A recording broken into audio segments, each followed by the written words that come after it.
Қазақ тілі пәні тақырыбы дауыссыз Б мен П дыбыстары. Б мен П дыбыстарына арналған бейне жазбаны көр. Б, П дыбыстары. Б және П әріптерінің емлесі. Мынау біздің мектеп. Бұл біздің сынып.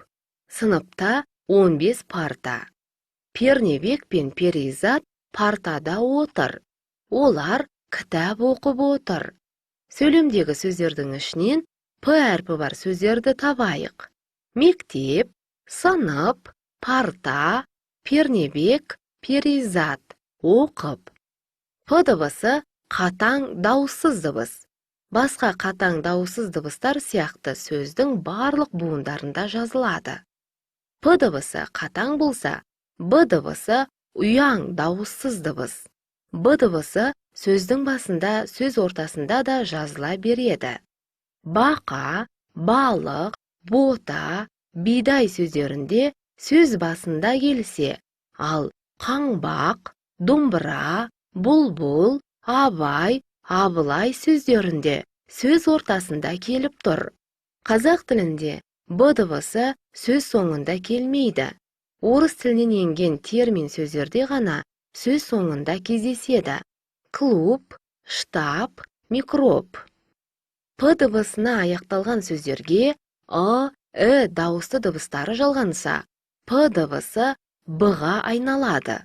Кітап, кітабы, талап, талабы, мектеп, мектебі, доп, добы.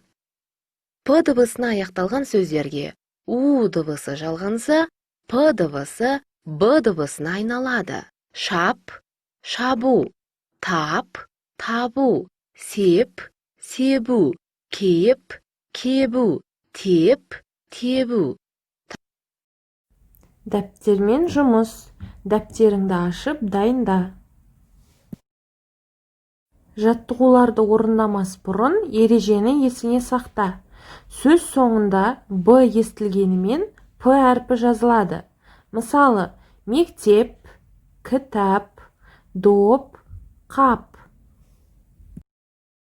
Дәптерімізге бүгінгі күнді жазамыз. Қазанның 6-сы үй жұмысы. 11-ші жаттығу 46-шы бет. Көп нүктенің орнына П, Б әріптерінің тиістісін қойып сөздерді көшіріп жаз.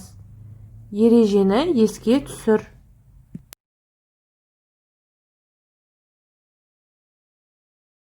12-ші жаттығу 47-ші бет.